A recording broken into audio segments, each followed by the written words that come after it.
खटीमा में मुख्यमंत्री पुष्कर सिंह धामी ने बुधवार को 33.36 करोड़ रुपए की लागत से 9 विकास योजनाओं का लोकार्पण और शिलान्यास किया। प्रमुख रूप से hi tech Maharana Pratap bus station का उद्घाटन किया गया, जो कि क्षेत्र की परिवहन व्यवस्था को और ज्यादा सुव्यवस्थित करेगा। तस्वीरें आप देख लीजिए। इसी मौके पर नानकमता में बालाजी मंदिर और ब्रह्मदेव मंदिर का सौंदर्यीकरण, देवभूमि धर्मशाला में निर्माण कार्य, सड़क और नाला निर्माण, पेयजल नलकूप, हैंडपंप स्थापना और सरकारी भवनों का लोकार्पण भी किया गया। मुख्यमंत्री ने खटीमा में शिक्षा, स्वास्थ्य, औद्योगिक और खेल सुविधाओं के विकास की नई योजनाओं पर भी जोर दिया। कार्यक्रम में सांसद अजय भट्ट, पूर्व विधायक डॉक्टर प्रेम सिंह राणा, जिला अधिकारी और वरिष्ठ पुलिस अधिकारी मौजूद रहे। मुख्यमंत्री ने खटीमा और आसपास के क्षेत्रों के समग्र विकास के प्रति अपनी प्रतिबद्धता यहां पर दोहराई।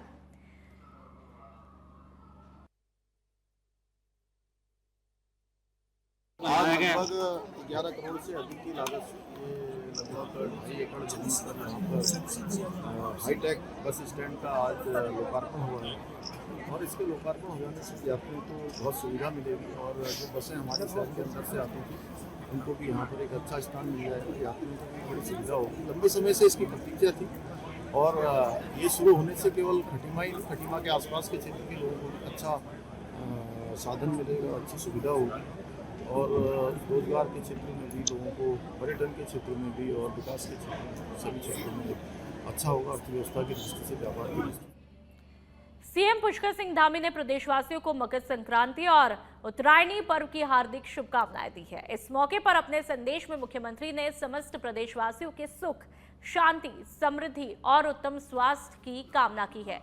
साथ ही मुख्यमंत्री ने कहा, मकर संक्रांति का पर्व देश के विभिन्न हिस्सों में अलग अलग नामों और परंपराओं के साथ में सेलिब्रेट किया जाता है, जो कि भारतीय संस्कृति की विविधता और एकता का प्रतीक है। साथ ही मुख्यमंत्री ने कहा, उत्तरायणी पर्व उत्तराखंड की सांस्कृतिक पहचान का महत्वपूर्ण अंग है, जो कि सामाजिक समरसता, लोक परंपराओं और सांस्कृतिक विरासत को सुदृढ़ भी करता है। अंत में मुख्यमंत्री ने कामना की है कि भगवान सूर्य की आराधना का ये पावन पर्व सभी के जीवन में नई ऊर्जा, उत्साह और सकारात्मक का संचार करे और प्रदेश निरंतर प्रगति और समृद्धि के पथ पर तेजी से आगे भी बढ़ता रहे। तो ये बात उत्तराखंड के सीएम कहते हैं। नमस्कार, आप सभी को मकर संक्रांति, लोहड़ी, माघी और अनेक पर्व जो भगवान सूर्य के उत्तरायण में आने से प्रारंभ होते हैं, उन सभी पर्वों की हार्दिक शुभकामनाएं। आज के इस पावन दिवस से भगवान सूर्य के उत्तरायण होने के साथ ही आप सभी के जीवन में नई ऊर्जा, नई उम्मीदें और नए संकल्पों का संचार हो, ऐसी मेरी परमपिता परमेश्वर से प्रार्थना है। देवभूमि उत्तराखंड में यह पर्व भूगितिया के रूप में भी हमारी लोक संस्कृति और परंपराओं से जुड़ा है। वहीं देश के अन्य हिस्सों में यही पर्व कहीं पोंगल, कहीं बिहू के रूप में मनाया जाता है। यही हमारी एकता और विविधता का सुंदर प्रतीक भी है। आज के दिन पतित पावनी माँ गंगा में स्नान कर हम अपने जीवन के कष्टों के निवारण और मंगल की कामना करते हैं। वर्ष 2026 विकसित भारत 2047 के संकल्प को और मजबूत करने का वर्ष बने। इसी कामना के साथ मेरी प्रार्थना है कि सूर्य भगवान की कृपा से आप सभी के जीवन में स्वास्थ्य, समृद्धि और सुख बना रहे। एक बार पुनः आप सभी को मकर संक्रांति की हार्दिक शुभकामनाएं। धन्यवाद। जय हिंद, जय देवभूमि उत्तराखंड।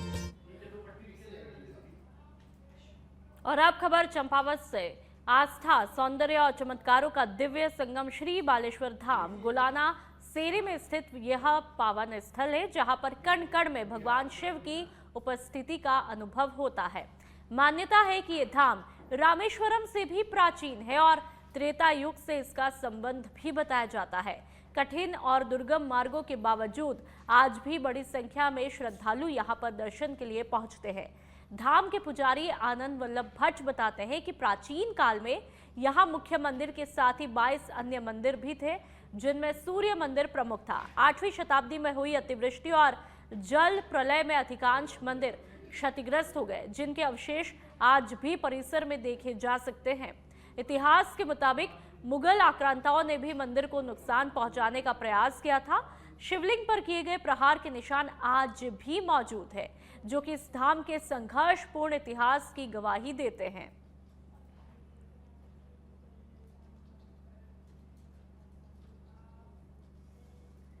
उत्तराखंड राज्य आपदा प्रबंधन प्राधिकरण ने साल 2025 के दौरान राज्य में घटित कई आपदाओं से हुए नुकसान के आकलन के लिए तैयार post disaster need assessment report राष्ट्रीय आपदा प्रबंधन प्राधिकरण एनडीएमए भारत सरकार को भेजी गई है।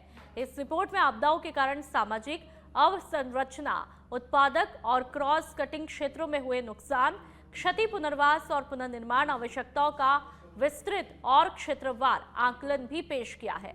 आपको बता दें कि देश में उत्तराखंड अकेला ऐसा राज्य है जहां पर पहली बार पूरे प्रदेश का पीडीएनए किया है।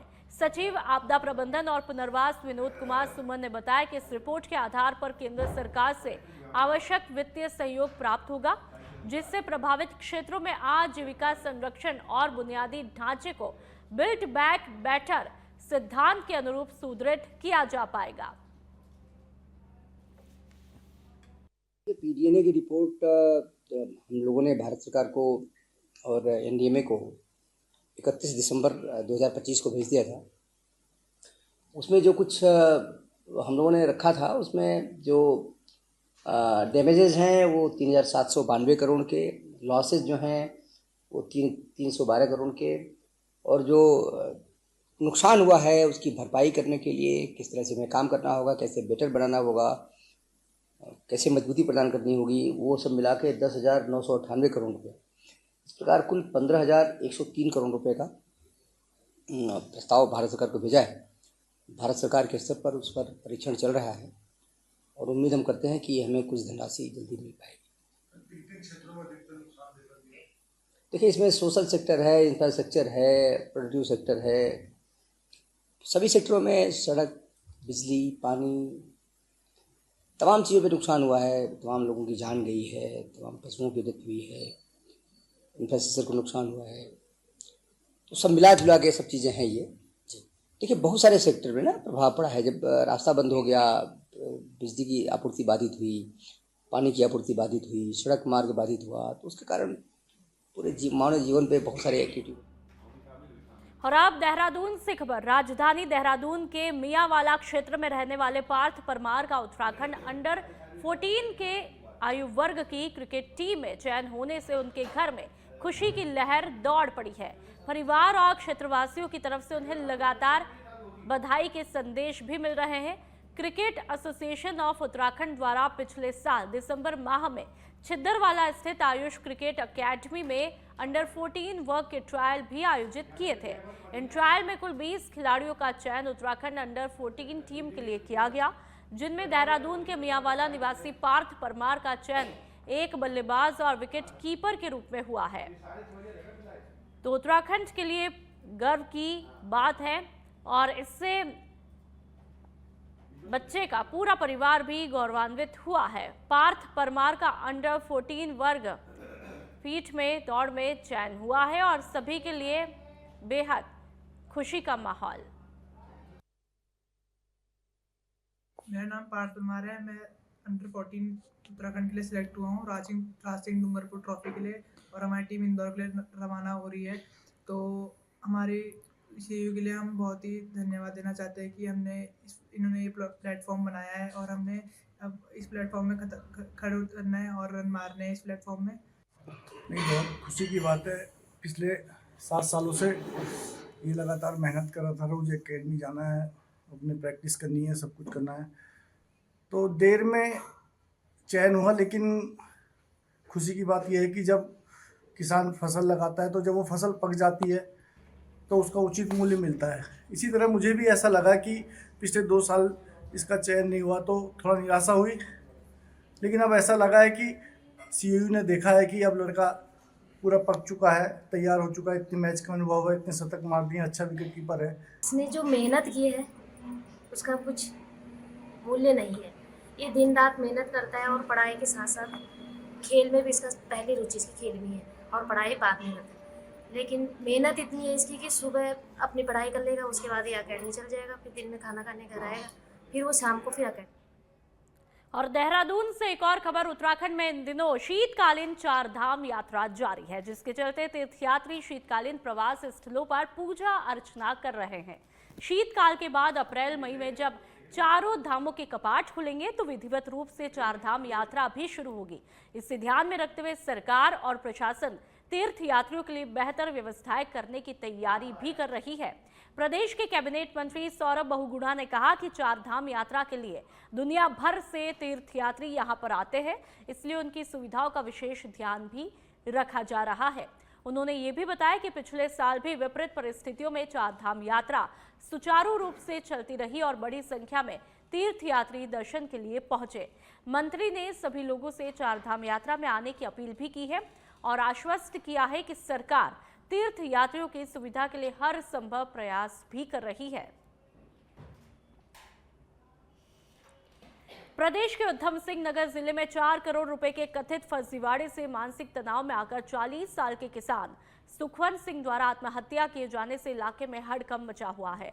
आत्महत्या से पहले सुखवंत सिंह ने सोशल मीडिया पर एक वीडियो जारी करके प्रॉपर्टी डीलर सहित कुछ पुलिस अधिकारियों पर गंभीर आरोप भी लगाए थे। घटना के बाद पुलिस ने परिजनों के बयान दर्ज करके आगे की जांच प्रक्रिया शुरू की है। इस मामले को लेकर विपक्षी कांग्रेस ने सरकार और सिस्टम दोनों पर ही सवाल खड़े किए हैं। तो वहीं कांग्रेस के आरोपों पर पलटवार करते हुए बीजेपी प्रदेश प्रवक्ता कुंवर जपेंद्र सिंह ने कहा कि धामी सरकार में किसी भी दोषी को बख्शा नहीं जाएगा। उन्होंने साफ किया कि यदि जांच में किसी भी अधिकारी या व्यक्ति की भूमिका सामने आती है तो उसके खिलाफ सख्त कार्रवाई भी होगी।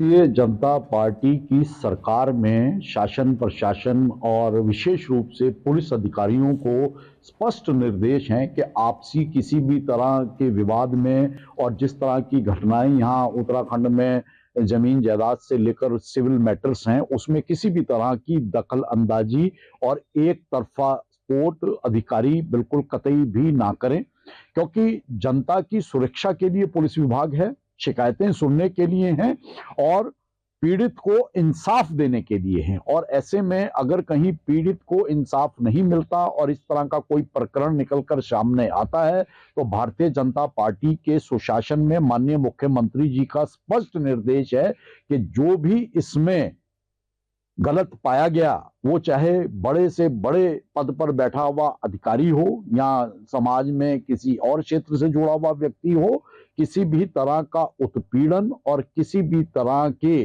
भ्रष्टाचार के मामलों में कोताही नहीं बरती जाएगी और कार्रवाई करने से हिचका नहीं जाएगा। तो अधिकारियों को, शासन प्रशासन को एक सरकार की ओर से, मुख्यमंत्री की ओर से जो निर्देश हैं, तो ये अधिकारियों को भी ये समझना चाहिए। इस तरह की शिकायतें उनके खिलाफ अगर आती हैं तो वो जनता में अपना भरोसा तो खोते ही हैं, कानून का भरोसा तो खोते ही हैं, साथ में वो कहीं ना कहीं सरकार को भी बदनाम करने का प्रयास करते हैं। और सरकार इस तरह के किसी भी मामले में कोताही नहीं बरतेगी। अपराधियों के खिलाफ, दोषियों के खिलाफ, पीड़ितों के हक में। भीम आर्मी आजाद समाज पार्टी के प्रदेश अध्यक्ष महक सिंह पिथौरागढ़ से लौटते समय सितारगंज पहुंचे। यहां पर उन्होंने जिला अध्यक्ष सत्येंद्र कुमार के आवास पर मीडिया से बातचीत की। महक सिंह ने मेरठ की घटना को लेकर कहा कि दलितों पर हो रहे अत्याचार को किसी भी कीमत पर बर्दाश्त नहीं किया जाएगा। अंकिता भंडारी मामले पर उन्होंने कहा कि वह हमारी बेटी है और इस मामले में राजनीति नहीं बल्कि पूरी ईमानदारी से जांच होनी चाहिए। इसके बाद उन्होंने लोका स्थित शहीद ब्रिजानंदन स्मारक पर जाकर के श्रद्धांजलि अर्पित की और कहा कि जनप्रतिनिधियों को स्मारक के सौंदर्यीकरण पर ध्यान देना चाहिए, साथ ही विद्यालय और मुख्य द्वार शहीद के नाम पर ही होना चाहिए। सितारगंज विधानसभा को लेकर उन्होंने कहा कि उनके लोगों पर नाजायज मुकदमे भी दर्ज किए हैं और आगामी विधानसभा चुनाव में आजाद समाज पार्टी सितारगंज से चुनावी मैदान में उतरेगी। अभी हम एक शहीद स्मारक पर होकर आए हैं। शहीद ब्रजानंद जी जो 2010 में 62वीं बटालियन में शहीद हुए थे, उनके स्मारक की हालत देखकर मुझे ऐसा लगता है कि क्षेत्र के जो जनप्रतिनिधि हैं उनको यहाँ आकर देखना चाहिए कि किस प्रकार के हालत जो है इस स्मारक की बनी पड़ी है। और मैं सितारगंज में खड़ा हूँ जहाँ से सरकार के विधायक भी हैं और मंत्री भी हैं। उन्हें सोचना चाहिए और यहाँ आकर इस स्मारक को देखना चाहिए कि किस प्रकार की हालत इस स्मारक की है। जो परिवार ने पाई पाई जोड़कर अपने बेटे की याद में इसे बनाया। जिस टाइम उनका बेटा शहीद हुआ उस टाइम तो सभी नेताओं ने यहाँ आकर बड़े बड़े वादे किए, हम स्मारक बनवाएंगे, हम गेट बनवाएंगे, हम उनके नाम पर स्कूल बनवाएंगे, लेकिन आज तक कुछ नहीं बनवाया है। तो इस पर ये गंभीर विषय है और इस पर सोचना चाहिए।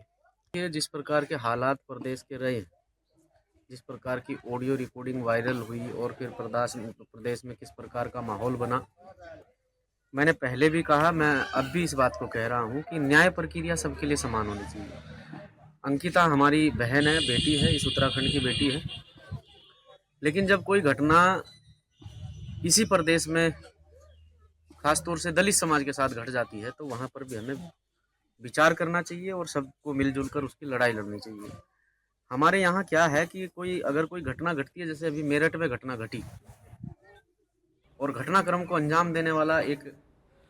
देहरादून से एक और खबर, पटेल नगर क्षेत्र में हुई लूट की वारदात में पुलिस जांच के बाद में चौंकाने वाला खुलासा हुआ है। इस पूरे मामले का मास्टरमाइंड खुद पीड़ित का रिश्तेदार निकला। पुलिस के मुताबिक पीड़ित शराफत के सहारनपुर में करोड़ों की जमीन के सौदे और मिलने वाली रकम की जानकारी उसकी फुफेरी बहन के पति बुशरान राणा को थी और इसी लालच में बुशरान ने अपने साथियों के साथ में मिलकर लूट की योजना बनाई और वारदात की रात बदमाशों को घर दिखाकर खुद मौके से हट गया।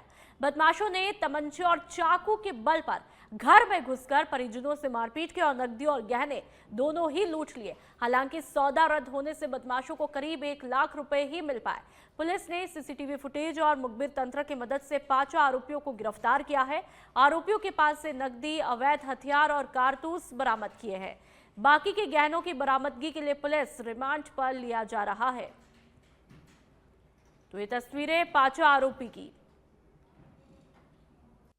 श्री शराफत जी के द्वारा जो है 9 जनवरी को पुलिस को सूचना दी गई थी कि उनके यहाँ रात्रि में 4 अज्ञात लोग घर में घुस गए थे, जब उनके परिजन वहाँ थे और वहाँ पर डरा धमकाकर तमंचे के बल पर और चाकू के बल पर उनके घर में लूटपाट करी और 1 लाख रुपए जो उन्होंने कहीं से लिए थे वो 1 लाख रुपए लेकर और कुछ घर की ज्वेलरी लेकर फरार हो गए। क्योंकि मामला काफ़ी संवेदनशील था, घटनास्थल निरीक्षण किया गया, तत्काल इसमें विभिन्न टीमें बनाई गई थी और इसमें जो है सीसीटीवी फुटेज, अन्य जो हमारे मुखबिर तंत्र होते हैं, इस तरह के लोगों को चिन्हित करने के लिए कोई गैंग के साथ सक्रिय हो जो घर में घुसकर इस तरह की वारदात को अंजाम देता हो, तो सभी साक्ष्य संकलन करते हुए इसमें 5 अभियुक्तों को ट्रेस किया गया। जो 4 उनकी गिरफ्तारी हुई है जो घर के अंदर घुसे थे और एक जो इसमें वादी है उन्हीं का रिलेटिव, यहाँ पर लगता है बुआ का पति है जो है, वो उसमें मास्टरमाइंड था, जिसके द्वारा उसको ऐसी सूचना मिली कि जो वादी हैं उनकी एक डील हुई है ज़मीन की सहारनपुर में, जिसमें बड़ी रकम आने वाली है, करीब 1 करोड़ 80 लाख के, और उसको ये अंदाज़ा था कि शायद ये डील हो गई है और पैसा घर पे आया होगा, इसीलिए उसने षड्यंत्र अपने 4 अन्य साथियों के साथ रचा और उनको अंदर भेजा, घर की शिनाख्त कराई और घर के बाहर से फिर वो वापस चला गया था। चारों लोगों द्वारा घटना कारित की गई और 5वां व्यक्ति जो बाहर से। सोमवार को इंटरनेट मीडिया पर एक वीडियो वायरल होने के बाद में विदेश में ठगी का मामला देखने को मिला है। वीडियो में 4 युवकों ने बताया कि खटीमा और रुद्रपुर के 2 एजेंटों ने उन्हें दुबई में पानी की पैकिंग का काम दिलाने के नाम पर भेजा और मोटी रकम वसूल ली। दुबई पहुंचते ही एजेंटों ने उनके पासपोर्ट जब्त किए और उन्हें गर्म इलाकों में जबरन काम पर लगा दिया। काम का विरोध करने पर उन्हें धमकियां भी दी गई। वीडियो वायरल होने के बाद मामला चर्चा में आया और एसएसपी मणिकांत मिश्रा ने संज्ञान लेते हुए खटीमा कोतवाली पुलिस को जांच के निर्देश दिए। साथ ही रामपुर यूपी पुलिस को भी अवगत करवाया है। पीड़ितों के परिजनों से संपर्क कर एजेंटों की पहचान और युवक को भारत लाने के प्रयास भी किए जा रहे हैं। यहाँ पे हीटिंग का काम है, हमें पैकिंग के लिए भेजा था, यहाँ पैकिंग का काम बिल्कुल भी नहीं है और एजेंट में ये कह रहा है अपने रिस्क पे आना है वीडियो बना के, और हमें कह रहा है पैसा मैं 1 रुपया नहीं दूंगा। बस ये मेरा नाम युवेश है। मेरे बात प्रकाश मुराद हुई थी, उन्होंने ये बोला था क्या कहते हैं यहाँ पे पैकिंग करना है और हमसे बोल रहे हैं कि हमें ब्लैकमेल कर रहे हैं कि यहाँ पे एक वीडियो दो तुम, तब इंडिया बुलाएंगे, कि ऐसा बोल के दो कि क्या कहते हैं हमें इसलिए इंडिया बुलाएंगे। हम उन्हें जब वीडियो देंगे वो हमारा पैसा भी देने के लिए नहीं बोल रहे। उससे पहले बात हुई थी कि हमारा पैसा देंगे और इंडिया बुला के देंगे और यहाँ पे पैकिंग का काम बताया था कि टूटी पैक करना है पानी का। रणजीत सिंह है, जिसे हीटर का काम नहीं होता है। बोल दो कोई बात नहीं, हीटिंग काम से तो नहीं हो रहा, चक्कर आ गया। हाँ मुझे चक्कर भी आते हैं।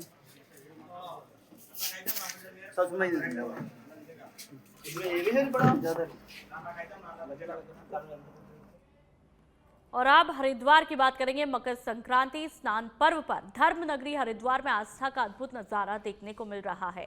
कड़ाके की ठंड के बावजूद हर की पौड़ी के ब्रह्मकुंड सहित आसपास के सभी गंगा घाटों पर श्रद्धालुओं की भारी भीड़ यहां पर उमड़ी है। ये वीडियो आप देख लीजिए। श्रद्धालु तड़के सुबह से ही गंगा स्नान करके पुण्य लाभ अर्जित कर रहे हैं और हर हर गंगे के जयकारों से पूरा क्षेत्र यहां पर गूंज उठा है। इस मौके पर पहाड़ों से देव डोलियां भी हरिद्वार पहुंची है, जिससे धार्मिक उल्लास और भी बढ़ गया है। श्रद्धालुओं की संख्या को देखते हुए प्रशासन पूरी तरह अलर्ट मोड पर है। मेला क्षेत्र को 8 जोन और 22 सेक्टर में बांटा है। हर घाट पर पुलिस बल तैनात है और सीसीटीवी कैमरों से लगातार निगरानी भी की जा रही है, ताकि स्नान व्यवस्था सुरक्षित और सुगम बनी रहे।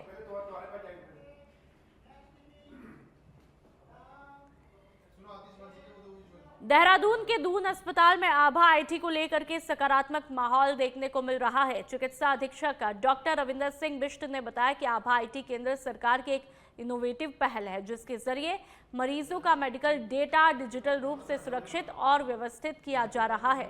उन्होंने कहा कि आभा आईडी से मरीज का रजिस्ट्रेशन होगा और उसका पूरा मेडिकल रिकॉर्ड एक ही आईडी से जुड़ा रहेगा, जिससे बार बार पर्चा बनवाने की जरूरत ही नहीं पड़ेगी।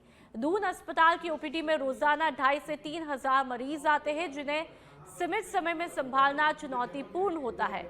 ऐसे में यह सिस्टम भीड़ कम करने और मरीजों को समय पर इलाज देने में मदद करेगा। मरीज ऐप के जरिए घर से ही पर्चा और टोकन बना सकते हैं। फिलहाल पुराने और नए दोनों सिस्टम साथ में चल रहे हैं।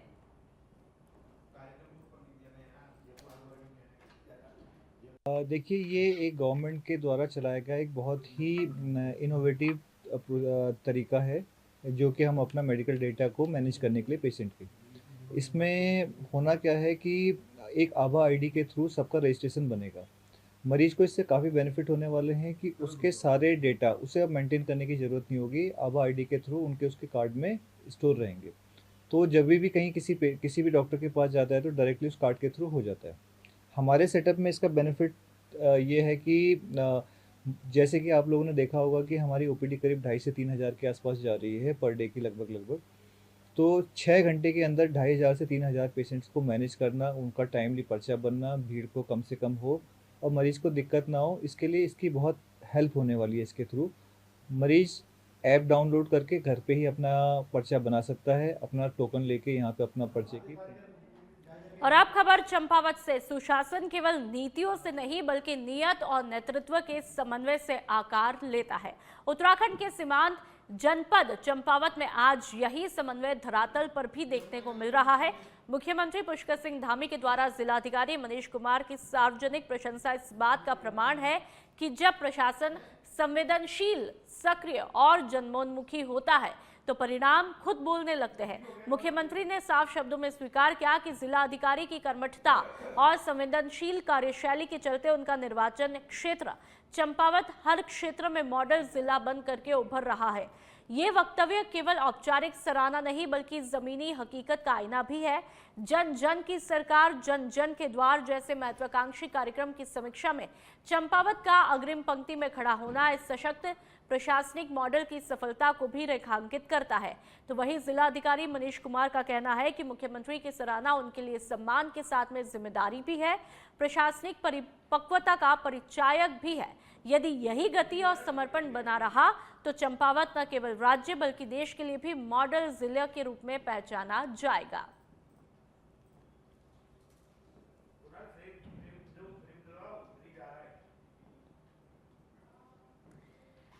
और अब उधम सिंह नगर के शक्ति फार्म की खबर है। शक्ति फार्म के 3 पानी में मकर संक्रांति के पावन मौके पर टैगोर नगर के 3 पानी क्षेत्र में विशेष धार्मिक आयोजन किया गया, जिसमें मकर संक्रांति के उपलक्ष्य में लगभग 20 से 25 फीट लंबा मगरमच्छ पतंग भी बनाई गई। इस दौरान वहां के लोगों ने विधि विधान के साथ में पूजा अर्चना की। तस्वीरें आप देख लीजिए और क्षेत्र की सुख समृद्धि की कामना की। यह आयोजन लोगों के आकर्षण का केंद्र बना रहा और बड़ी संख्या में श्रद्धालु मौके पर पहुंचे।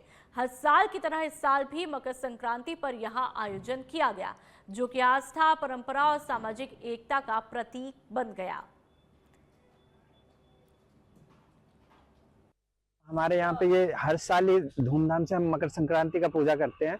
ये हम मगरमच्छ बनाते हैं, बहुत बड़ा सा करके बनाते हैं कि हमारे यहाँ पे 3 पानी में शक्ति फार्म ये 4 नंबर है, तो हम यहाँ पे हर साल ही धूमधाम से मनाते हैं ये पूजा। ये हमारे 14 जनवरी जैसे मकर संक्रांति का डेट पड़ता है, उसी दिन का हम ये पूजा करते हैं।